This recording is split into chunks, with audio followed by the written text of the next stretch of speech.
काश सास होती। अरे यार, मेरी सास ने मुझे परेशान कर दिया है। ये सास नाम की बला ना होती ना तो सब कितना अच्छा होता। ऐसे ऐसे तो कई डायलॉग आपने हर बहू के मुंह से सुने ही होंगे, पर सभी बहुओं की ऐसी किस्मत कहाँ हो पाती है। किसी के सर पर ननद नाम की तलवार झूलती रहती है, तो किसी के सिर के ऊपर उसकी सास नाचती रहती है, तो किसी के घर में ये दोनों बलाएं जीना मुश्किल कर देती हैं। जब तक कुंडली में कोई बड़ा योग ना बने तब तक ऐसा घर मिलना तो मुश्किल ही लगता है जहां सास ना हो। पर कुछ इसी तरह का ससुराल मिलने वाला है नैना को। नैना की शादी की उम्र हो चुकी थी, जिस कारण उसकी कुंडली में विवाह योग देखने के लिए उसकी माँ सावित्री घर पर पंडित जी को बुलाती है और नैना की कुंडली उन्हें दिखलाती है, जिसे देखते ही पंडित जी कहते हैं, विवाह का प्रबल योग बन रहा है सावित्री जी। अब तो समझिए किसी भी दिन बिटिया विदा हो जाएगी। आप तो तैयारी में लग जाइए बस। पर कैसा ससुराल मिलेगा मेरी बेटी को पंडित जी? कुंडली देखकर ये भी पता चलता है क्या? लड़की की कुंडली तो इतनी साफ सुथरी है कि पूछिए मत। ससुराल में लड़कियों की संख्या बहुत कम होने वाली है। सास का घर तो खाली बैठा है, तो सास तो होगी ही नहीं। सास नहीं होगी तब और क्या चाहिए नैना? बेचारी मेरी नैना हमेशा से ही ये सास नाम के डायन से बड़ा डरती थी। अब नहीं मिलेगी तुझे सास। खुश? चलो अच्छा है, भगवान करे ऐसा ही घर मिल जाए तुझे। और ऐसा रिश्ता खुद चलकर नैना के दरवाजे पर आ जाता है। दोपहर के वक्त कमलेश जी सावित्री जी के घर पहुंच जाते हैं। माफ कीजिएगा सावित्री जी, बिन बताए पहुंच गया। वो क्या है ना, इसी वक्त मैं दुकान से घर खाना खाने जाता हूँ, तो सोचा अभी आपसे मिलता जाऊँ। फिर रात को थकावट से आया नहीं जाता। कोई आपत्ति तो नहीं है ना आपको? नहीं नहीं, ऐसे तो इन मामलों में लोग खबर करके ही पहुंचते हैं, पर कोई बात नहीं। वैसे आपकी मिसेस नहीं आई साथ में? हमारी मिसेस तो मेरे दोनों बेटों को जन्म देने के बाद ही चल बसी थी। मैंने ही किसी तरह दोनों को पाला है। इन दोनों का बाप भी मैं हूँ और माँ भी। अभी कुछ साल पहले ही बड़े बेटे की शादी की है, उसकी 8 साल की बेटी भी है। घर में एक बहू, एक पोती और हम 3 बाप बेटे। धन संपत्ति की तो कोई दिक्कत नहीं है। अग्रवाल बिल्डर्स का नाम तो सुना ही होगा आपने। Agarwal traders, Agarwal printing press सब हमारी हैं। अरे वाह, ये तो बहुत अच्छी बात है। फिलहाल नैना के पापा भी घर पर नहीं है, वो आते हैं तो फिर हम मुलाकात करने की तारीख निकलवाते हैं। तब तक आप अपनी बेटे की कुंडली मुझे देते जाइए। देखिए, मैं तो ये सब नहीं मानता। अब घर में इसकी माँ होती तो कुंडली मिलवाती। हम मर्दों को इन चीज़ों से फर्क ही नहीं पड़ता। सुशील के घर आया रिश्ता हूबहू वैसा ही था जैसा पंडित जी ने बताया था, और नैना को भी ऐसा ही ससुराल चाहिए था, जहां ना ननद हो ना सास। तो फिर सावित्री जी कैसे इस रिश्ते के लिए मना करती? सावित्री जी कमलेश जी से मिलने की एक तारीख निकलवाती है और दोनों परिवार एक साथ एक रेस्टोरेंट में मिलते हैं। शादी की बात लगभग पक्की होने वाली थी, तभी नैना की होने वाली जिठानी मीना उसे इशारा कर टॉयलेट की तरफ बुलाती है। कि भाभी मुझे इशारा क्यों कर रही है? लगता है कोई बात है। नैना वॉशरूम जाती है, जहां मीना उससे कहती है, तुम्हें इस बारे में तो पता है ना कि हमारे घर में कोई सास नहीं है। कहीं इन लोगों ने तुमसे ये बात छुपाई तो नहीं है ना? नहीं भाभी, क्यों छुपाएंगे? मुझे पता है मेरी कोई सास नहीं है और कोई ननद भी नहीं है। तुम एक ऐसे घर में शादी करके आने वाली हो जहां औरतें रही ही नहीं है। इस घर के लड़कों को औरतों के साथ रहना आता ही नहीं है, सभी अपनी मर्जी से रहता है। हाँ भाभी, मुझे पता है, और मुझे ना इस बात से कोई तकलीफ नहीं है।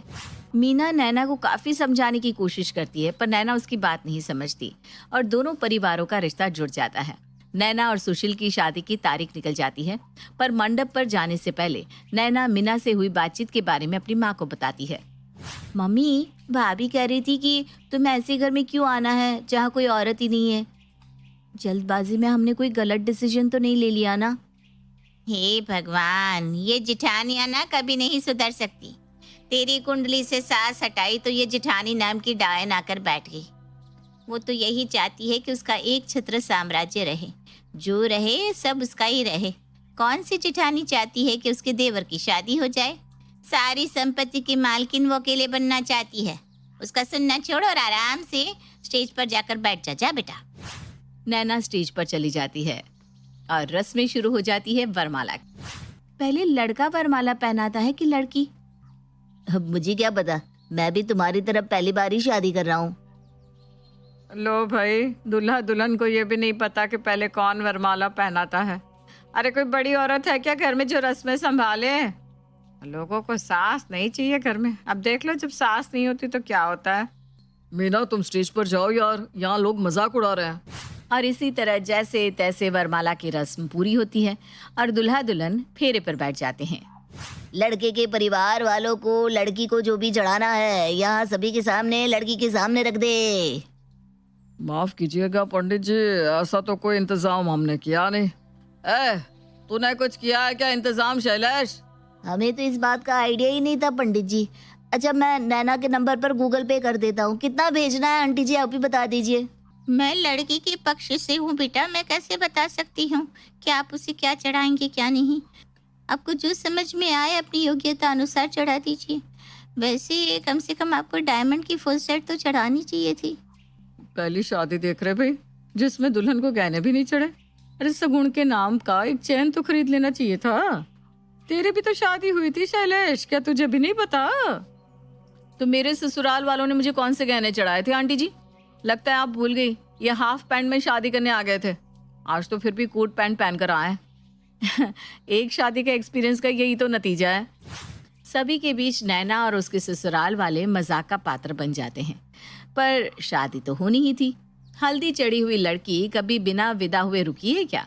और इसी तरह नैना विदा होकर कमलेश के घर की बहू बन जाती है। नैना सुशील के साथ अपने ससुराल की चौखट पर पहुंचती है, पर वहां गृह प्रवेश के लिए कोई नहीं था। यहाँ क्या खड़ी हो, चलो अंदर चलो, मुझे नींद आ रही है। बिना गृह प्रवेश की रस्म के मैं अंदर कैसे चली जाऊं सुशील जी? और कुछ देर बाद एक थाली में एक दिया लिए मीना रिंकू के साथ वहां आती है। नहीं चाची आ गई, नहीं चाची आ गई। माफ कीजिएगा देवर देवरानी जी, अब मुझे शादी की रस्में भी देखनी थी और यहाँ कोई सास तो है नहीं जो हमारे पीछे से बहू के स्वागत की तैयारी करके रखे। और ऊपर से ये रिंकू है कि मान ही नहीं रही, परेशान करके रख दिया इसने मुझे। गृह प्रवेश के नाम पर मीना नए विवाहित जोड़े की आरती उतारकर उन्हें अंदर बुला लेती है। नैना को लगा था कि रात में उसके ससुराल में न जाने कितने सारे फंक्शंस होंगे, पर जिस घर में हमेशा से लड़के ही रहे हो वहाँ कैसे फंक्शंस और कौन ही करे? वहाँ तो काम बिखरा हुआ रहता है, बस काम। नैना जैसे ही अपने कमरे में जाती है, वो क्या देखती है? कपबोर्ड के सारे कपड़े बिस्तर पर फैले हुए हैं। ड्रेसिंग टेबल पर परफ्यूम की जगह दर्जनों चाय के कप रखे हुए हैं और न जाने कितने पुराने, जिनको वहां से उठाकर धोने में भी नहीं डाला गया था। बाप रे बाप, कितनी गंदगी मचा रखी है। और ये तो आती ही सो गए। मैं चेंज कर लेती हूँ। नैना जैसे ही बाथरूम में जाती है तो वो धड़ाम से फिसल कर फर्श पर गिर जाती है। गिरती भी कैसे ना, फर्श पर साबुन के मोटे मोटे लेयर्स जो जमा हो चुके थे। ये बाथरूम कितने सालों से नहीं धुला है, और ऐसे बाथरूम में सुशील जी नहाते कैसे हैं? ओ गॉड, इस आदमी को तो जरा भी हाइजीन मेंटेन करना नहीं आता। बेचारी नैना अपनी शादी की पहली रात अपनी कमर और पैरों में ऑइंटमेंट लगाकर बिताती है। अगली सुबह 9 बज गए। ओ गॉड, हाँ मैं तो भूल ही गई थी, यहाँ कोई सास ही नहीं है जो मुझे देर से उठने के लिए 2 बातें सुनाएगी। चलो ये तो बढ़िया है। अब जाकर किचन की हालत देखती हूँ, फिर अपनी पहली रसोई बनाकर अच्छी खासी मोटी रकम भी तो कमानी है मुझे। नैना तैयार होकर हॉल में जाती है और देखती है कि रिंकी स्कूल जा चुकी है। सुशील और शैलेश काम पर निकल रहे हैं। मीना किचन में काम कर रही है और कमलेश जी खाकर उठ रहे हैं। रुकिए पापा जी, मैं कुछ बना देती हूँ ना, पहली रसोई है आज मेरी। ये सब तेरी सास होती तो होता, पर अब तेरा इतना ही मन है तो टेबल से बिस्किट ला कर दे दे मुझे, वही तेरी पहली रसोई समझ कर खा लूंगा। नैना बिस्किट लाकर कमलेश को पकड़ा देती है और कमलेश बिस्किट खाकर दुकान के लिए निकल जाता है। ये क्या, ना कोई शगुन ना कुछ मेरी मुंह दिखाई के लिए दिया। तुम अब भी उम्मीद लगाकर बैठी हो कि तुम्हारी मुंह दिखाई होगी। जिन लोगों को ये भी नहीं पता कि उनकी शर्ट का सेट का पैंट कहाँ है, वो मुंह दिखाई की रस्म करेंगे। शादी हो गई वही बहुत समझो तुम। वैसे शादी के 8 सालों तक मुझे मायके जाने को नहीं मिला, क्योंकि मैं घर की इकलौती बहू हूँ ना। रिंकी ने तो अपने नाना नानी को बस वीडियो कॉल पर ही देखा है, इसलिए मैं उसे लेकर अपने मायके जा रही हूँ।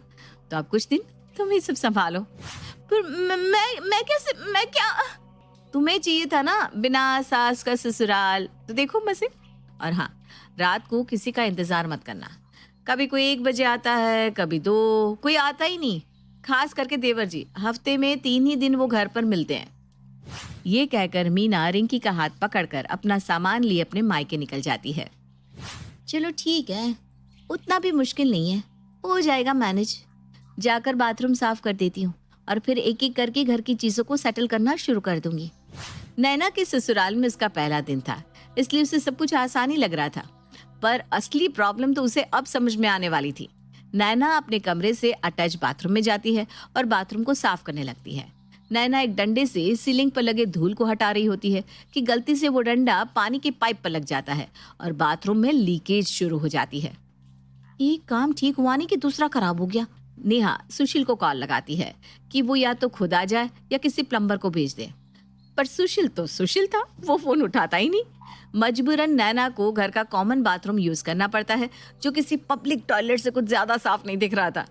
रात को जब सभी घर वापस लौटते हैं, सुशील प्लीज कल याद से एक प्लम्बर भिजवा देना, हमारे बाथरूम का पाइप लीक कर रहा है।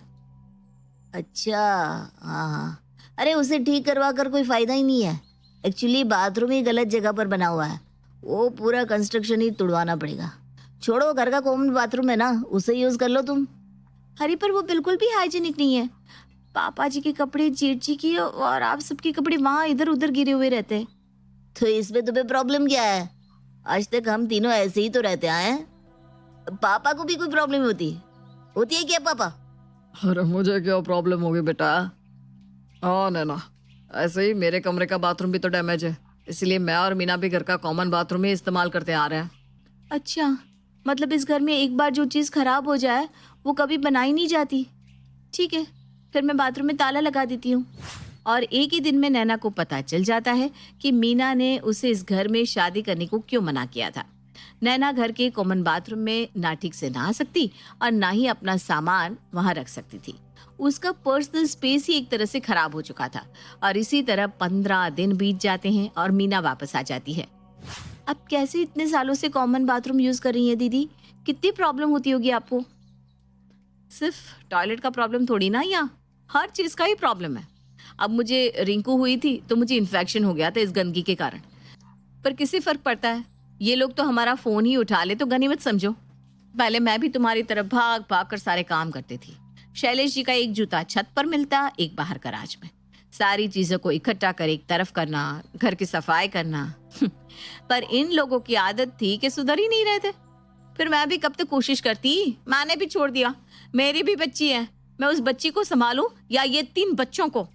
मेरी प्रॉब्लम तो कोई समझता ही नहीं था। आई एम सो सॉरी भाभी, आपको कितनी तकलीफ झेलनी पड़ी मैं समझ सकती हूँ।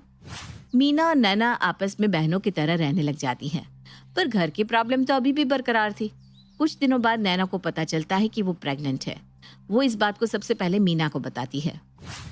रिंकी के समय तो मैंने सब कुछ सह लिया, पर तेरे साथ मैं वो नहीं होने दूंगी जो मेरे साथ हुआ था। एक तो ये लोग शैम्पू करने के बाद कभी फर्श पर एक वाइपर भी नहीं चलाते कि पानी हट जाए। तू अगर वहां गई और फिसल गई तो और कोई फ्लश भी नहीं करता। उस टॉयलेट को तू यूज करेगी तो तुझे इन्फेक्शन हो सकता है। लड़कों का क्या है, उन्हें बहुत कम ही यूरिन इन्फेक्शन होता है, पर लड़कियों के शरीर की बनावटी भगवान ने ऐसी बनाई है। ऊपर से तेरे साथ अभी एक और जान भी जुड़ गई है। मैं ये रिस्क नहीं ले सकती। और अगले दिन से ही मीना रसोई संभालना बंद कर देती है। नैना तो प्रेग्नेंट थी, वो कोई काम क्यों करती? सुबह सुबह जब शैलेश, सुशील और कमलेश अपने कमरों से बाहर आते हैं, वो देखते हैं कि आज नाश्ता बना ही नहीं है। नाश्ता मिलेगा कि नहीं बहू? जा शैलेश, जरा किचन में देखा तो कुछ बना हुआ हो तो मुझे ला कर देते हैं, मुझे अपनी दवाइयाँ लेनी है। नाश्ता बनाने में मीना तो कभी इतनी देरी नहीं करती, न जाने क्या हो गया। कोई बात नहीं भैया, मैं जाकर नैना को बुला देता हूँ, वो कुछ बना देगी। नहीं, नैना कुछ नहीं बना पाएगी, क्योंकि वो माँ बनने वाली है और उसका शरीर अभी बहुत कमजोर है। डॉक्टर ने उसे सिर्फ और सिर्फ आराम करने को कहा है। अरे वाह बहू, तूने तो ये बड़ी अच्छी खबर सुनाई। इसी बात पर कुछ मीठा खिला दे। मीठा, नमकीन, मसालेदार सब कुछ खिला दूंगी ससुर जी। बस उसके पहले घर के टॉयलेट का काम शुरू हो जाए तो अच्छा होगा, क्योंकि मैं नहीं चाहती कि रिंकू के वक्त जो मुझे झेलना पड़ा वो नैना को भी झेलना पड़े। तो जब तक इस घर के सारे टॉयलेट बनकर रेडी नहीं होते और आप लोग अपनी हरकतों से बाज नहीं आते, किचन में खाना नहीं बनेगा। ये सुनते ही सभी की सिट्टी पिट्टी गुल हो जाती है। बिना खाए कोई कितनी ही देर रह सकता था। सुशील और शैलेश समझ जाते हैं कि उनकी लापरवाही अब उन पर ही भारी पड़ने वाली है। मीना ने अगर किसी बात की जिद पकड़ ली तो जब तक वो पूरी ना हो वो मानने वालों में से नहीं है। मुझे लगता है हमें कल ही प्लम्बर को बुला लेना चाहिए। पर भाभी भी क्या करती भैया, हमने भी कुछ ज्यादा ही लापरवाही कर दी थी। और अब तो ये नैना की हेल्थ का सवाल है, कल ही बाथरूम का काम शुरू करवा देते हैं। और अगले ही सुबह घर में प्लम्बर आ जाते हैं और फौरन बाथरूम ठीक करने का काम शुरू हो जाता है। सिर्फ बाथरूम से नहीं होगा, आप लोगों को अपनी चीजों का खुद से ख्याल भी रखना पड़ेगा। मैं और भाभी अकेले सब कुछ नहीं कर सकती। हमारे पेट में खाना चला जाए तो हम वो भी कर लेंगे, तुम टेंशन मत लो। मीना के एक्सटेंड के बाद सभी लाइन पर आ जाते हैं और अपनी चीजों को ढंग से रखना भी शुरू कर देते हैं। अब तो खाना मिल जाएगा ना मीना, कि कुछ और भी करना है? हर कुछ इस तरह मुझे सास नहीं चाहिए कहने वाली नैना कहती है, काश सास होती।